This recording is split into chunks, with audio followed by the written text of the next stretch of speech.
Welcome to SVG-TV News for Thursday, November 21st, 2024.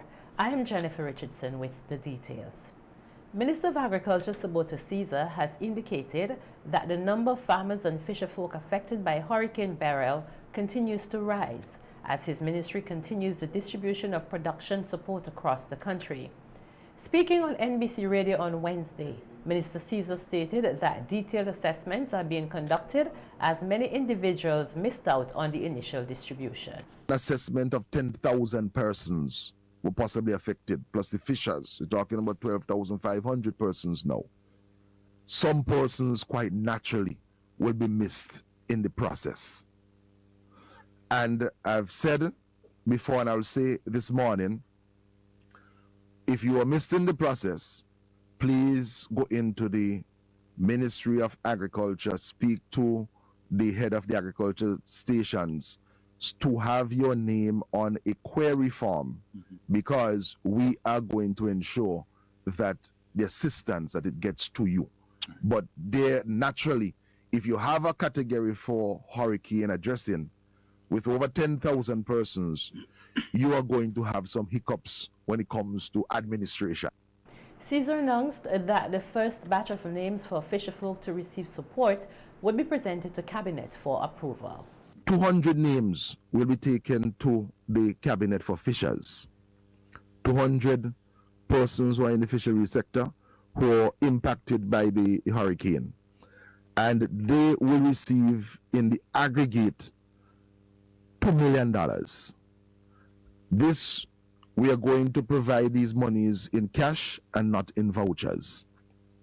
The reason being, whilst when we made the vouchers available to the farmers, it was in the immediate aftermath of the disaster. You go to assess a farm, you see 100 plantains on the ground. It's easy to calculate that, but when you're dealing with a boat, and it's in the Grenadines, the man is in a shelter somewhere in Caliacqua, and the stakeholders had gone ahead and used their own monies to repair their boats, to deposit on engines. So if I give you a voucher and you have already purchased the thing, what you need really is the cash. So what we did, we grouped based on the financial support for fishers, particularly boat owners, will range from a minimum of $1,500 to as much as $50,000. The minister explained how fishers were assessed. Because a man who went out with a little canoe, who had his canoe destroyed, he didn't have an engine, he was ruined. And he said, well, the damage for me was $2,500. That person will be in the $1,500 category. But then there are persons, and I'm not going to call any names, but there are persons who purchase tuna vessels because the government said to persons, we will provide you concessions to grow the national fleet expansion program. And I know of a young man, he purchased a tuna boat with his whole life savings, placed over $250,000 in that investment, and to date, the boat has not been found. So in that category, that person is going to receive $50,000. And we encourage persons when they get the cash. We know it's a festive season, but let us try. I'm going to trust you. Let us put the monies into the productive sector.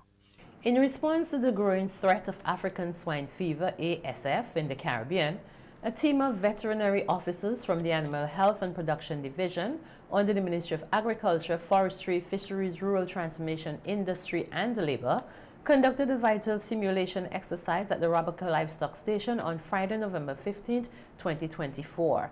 ASF, a highly contagious and deadly viral disease that affects pigs and wild boars, was first detected in Haiti and the Dominican Republic in 2021. Its rapid spread has raised concerns about the potential risk to the local agricultural sector in neighboring nations, including St. Vincent and the Grenadines.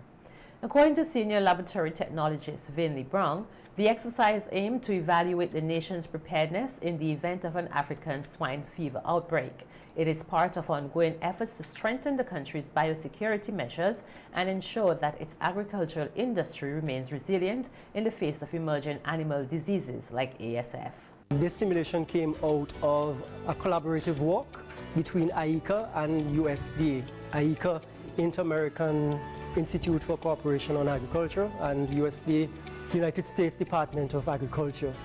They created a program or a project where they focused on Latin America, Central America, as well as Caribbean countries. And the focus is on ASF, African swine fever. African swine fever is an emerging disease. It is very contagious. It is in Asia and it is wreaking havoc. And so we have it in our jurisdiction, in our region. It is in Haiti and the Dominican Republic. And so these two institutions decided it would be best collaborating so that they can bring Caribbean and Latin America countries up to speed in terms of capacity, competence, and so forth. We would have gone to Kansas all of this year, where we would have engaged with professionals who would have a lot of experience specifically in ASF. Our second leg of that whole event was in Puerto Rico, where we had more hands-on. So we did field exercises, laboratory work, and so forth. So today, in an effort to market and promote St. Vincent and the Grenadines as a premier tourist destination, the Ministry of Tourism and SVG Tourism Authority hosted executives from Carnival Cruise Lines last week. Minister of Tourism Carlos James led the visiting team on a tour of mainland SVG and Bequia.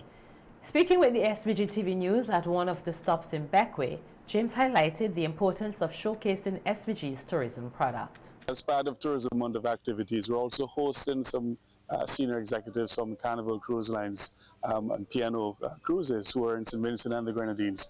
And we decided to take them to two locations on the northwestern side of the island. We took them over to Darkview Fall. And from Darkview Fall, they came up to Bequia this afternoon to really take in the beautiful scenery of St. Vincent and the Grenadines, and they're really happy to be here. P&O and Carnival are pretty much part of a big overall development of our cruise itinerary. James added that they continue to partner with local authorities and international tourism operators, which will foster economic growth by providing opportunities for local communities. They're senior executives dealing with port relations and also itinerary and government relations, and we're quite happy to have them here with us here in St. Vincent and the Grenadines. A number of ships that come here quite frequently, and we're happy to be partnered with them in relation to a number of visitor and guest experiences on mainland and also in the Grenadines, and we're happy that they're taking some time to be here in St. Vincent and the Grenadines to look at the scenery, look at what St. Vincent has to offer, and how we continue to build out St. Vincent and the Grenadines. P&O Cruises, based in the United Kingdom, operates several cruise ships. The first National Technical Vocational Education and Training TET Youth Symposium was held today at the Methodist Church Hall in Kingstown under the theme Generation for Change, Shaping Your Future Through TVET. Delivering the opening remarks, Senior Education Officer for TVET, Parlett Primus, Hanoi, stated that the theme of the inaugural symposium is more than just a statement, it is a call to action. She emphasized the transformative potential of TVET in empowering youth to become agents of change in a rapidly evolving global environment. We recognize that our students are tomorrow's leaders, innovators, and nation builders, and that through TVET, you are being equipped with the practical skills and knowledge you need to thrive, regardless of the challenges or opportunities that lie ahead. TVET offers more than just skills. It offers hope, opportunity, and a path to sustainable careers. It teaches resilience, creativity, and critical thinking, and these are traits that are invaluable, not just in the world of work, but in life. This symposium, therefore, is an incredible opportunity for each of you to explore, learn, and connect with the many facets of TVET and how it can support you in realizing your dreams. Today's activity is an example of the power of partnership, as it is a collaboration between the Ministry of Education, the Ministry of Tourism, the Youth Affairs Department, and the Center for Enterprise Development and the Caribbean Development Bank. We are especially grateful for the efforts and dedication that have gone into making this a reality. For it is through partnerships like these between ministries, industry, educators, and a vibrant student community that we can truly make a difference. Congratulating the Ministry of Education and its partners for organizing the inaugural symposium, Minister of Youth, Dr. Orlando Brewster, expressed his hope that this event will become an annual tradition. He commended the initiative as a significant step in advancing technical and vocational education for young people. It is good to open the batting, and especially when you open the batting and you perform extremely well. You know, people would look forward for you in the next match to be the opening batsman again. So I don't want, Mrs. Hanaway, I'm challenging you now, and the team from the Sector Skills Development and the Ministry of Education on the whole, the minister is here, he's listening to me, that we have to make sure that this is not a one-off event, but year after year we need to see all of the tremendous work that our young people are doing in the field of technical and vocational education and training. And I want to implore and encourage our young people that yes, it is good for you to have the academics qualification, but it is even better if alongside that academic qualification you have a skill. Some of the persons who have flourished in businesses and gone on to become millionaires, many of them, whether in construction, it all started with the basis of learning a skill. Minister Brewster also highlighted the government's various programs designed to provide skills training for youth, including the Youth Employment Service YES program. He noted that these initiatives have been reviewed, and new ideas have been introduced to make them more effective in equipping young people with the skills they need for the workforce. So what happened? We realized that some of the persons who are participants on the YES program, some of them are not where they should be in terms of their academics. Many are school dropouts.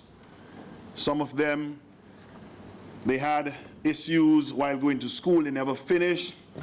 Many of them, they are looking for something new, a new experience, a new challenge. And I said to all present, I said we need to look at TET as a way of helping to uplift these persons who are not where they want to be. But I did something that was very, very fundamental to the process. I didn't go down the list and pick Janie from Richland Park and say, Janie, I want you to do bartending. Or James, I say, James, I want you to do housekeeping. No, what we did, we gave them the opportunity. We laid out all of the areas and we said, it is on you to choose what you want. And from that, we went further. I said, listen, I know you would go on the YES program, you spend 5 days a week sitting in a place, but I am telling you, we're not taking away your money. We are giving you the same allowance, the same stipend. How about you go into the institute for 2 days or 3 days, and you spend the other 2 on the job, doing the training. So when you leave, you are leaving with 2 certificates. You're leaving with the certificates for participation, and you're leaving with a CVQ certificate. And from there, you can continue to uplift yourself. I am just laying the foundation for you. The symposium provided a platform for discussion on the importance of TVET in shaping the future of the nation's youth and equipping them to meet the demands of a dynamic and competitive world. With this week designated as Road Safety Week, JAREC SVG today hosted a seminar for drivers and other stakeholders. Managing Director of JAREC SVG, Eric Kipps, stated that there are many areas of road safety that need to be addressed, which would significantly reduce vehicle accidents and fatality. By working together, we can tackle issues such as speeding, distracted driving, vehicle maintenance deficiencies, the vans. We can tackle these things together. And in so doing, we can make and implement strategies that will make our roads safer for all. The Safe Driver 784 program builds on this legacy. This innovative initiative goes beyond traditional driver education. It focuses on equipping drivers with particular defensive driving skills, rewarding safe behaviors, and creating economic benefits such as reduced insurance premiums and lower maintenance costs. By focusing on a culture of safety and accountability, Safe Driver 784 aims to set a new standard for road safety in St. Vincent and the Grenadines. Highlighting the close link between road safety and tourism, Kipps noted that tourists should feel safe on the roads of this country. We must prioritize road safety to protect both our citizens and the thousands of tourists who visit and are expected to visit our shores each year. Safe, efficient transportation is a cornerstone. Traffic laws in St. Vincent and the Grenadines have been reviewed to ensure safer roads for both the traveling public and the drivers. This was revealed by ASP Panel Brown, head of the Traffic Department, during a Road Safety Week seminar organized by JAREC SVG. ASP Brown noted that there are still too many avoidable accidents caused by careless and reckless driving, which endanger lives. He added that efforts have been ongoing to review regulations, particularly those relating to drivers, to address these issues. The Transport Board, which the Commissioner of Police happens to be the chairman of, and the Licensing Authority, which the Commissioner of Police happens to be, they are in the process of upgrading or make clear some of these laws that are being infringed upon on a day-to-day basis.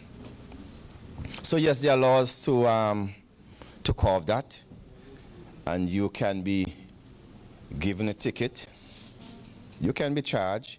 If in the policeman's view, I see nurses here also, if in the officer's view that he believes the act that has been committed doesn't warrant a ticket, I mean, although the law says you can issue them a ticket, he can take you straight to court, where the fines will be not less than $250. The ticket allows you to pay $80. Minister of Transport Montgomery Daniel, whose ministry is responsible for roads, emphasized the importance of this review. He pointed out that some drivers continue to disregard traffic rules and regulations, which necessitate stricter enforcement. Minister Daniel proposed that drivers who persistently breach the law should face severe consequences. I would want to recommend, certainly, that drivers like these should be placed on mandatory disqualification. And if there is a time period when that time is well spent and the driver seeks to drive again, that there should be a reapplication to the traffic department for his driver's license. And I would want to think that not only is the written and the practical being done, but there must be serious physical fitness. There must be mental fitness done to ensure that the driver faculties are still intact. Additionally, Minister Daniel highlighted that some roadways in St. Vincent and the Grenadines contravene safety standards due to they being too narrow for the types of vehicles currently in use. He underscored the need for improvements to road infrastructure as part of the overall strategy to enhance road safety. Here it is. You have a vehicle that is well over 4 times long and 2 times wide, traveling on our roads. What are the expectations? Our Class 1 road is around 21 feet wide. But there are corners on our roads so that the roads are not just straight. So that when the driver is maneuvering that vehicle and has to turn a corner, what is the space required for optimally maneuvering that vehicle? With this week being Road Safety Week, drivers are encouraged to take this opportunity to re-educate themselves about traffic rules and regulations and to commit to adhering to them. Over the years, there has been a significant increase in cyber offenses in St. Vincent and the Grenadines. During an interview this morning on the WeFM's Cop Chat program, Corporal Aliyah Stapleton of the Police IT Department discussed the issue of cybercrime, describing it as an ongoing problem in the country, even before the enactment of the Cybercrime Act in 2016.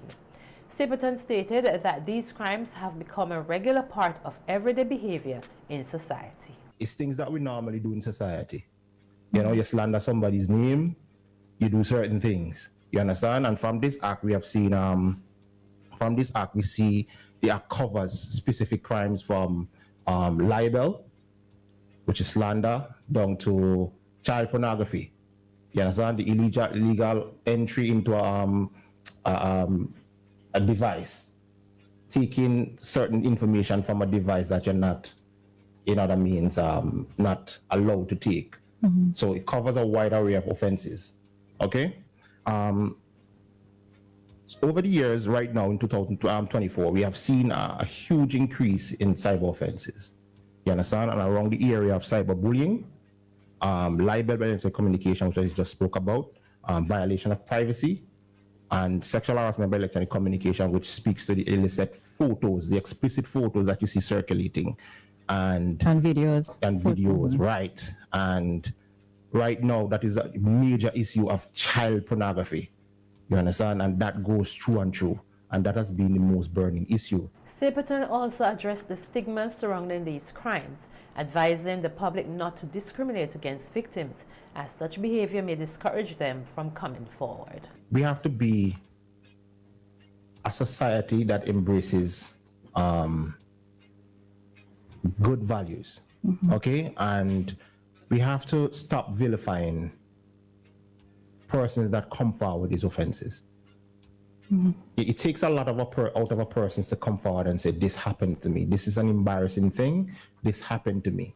And when you hear about these things, the first thing you could do is to vilify the person, the victim, not the defendant, you know, the victim. And I raised this point earlier where the young lady came forward and said that this thing happened to me. The court heard the evidence and found him guilty.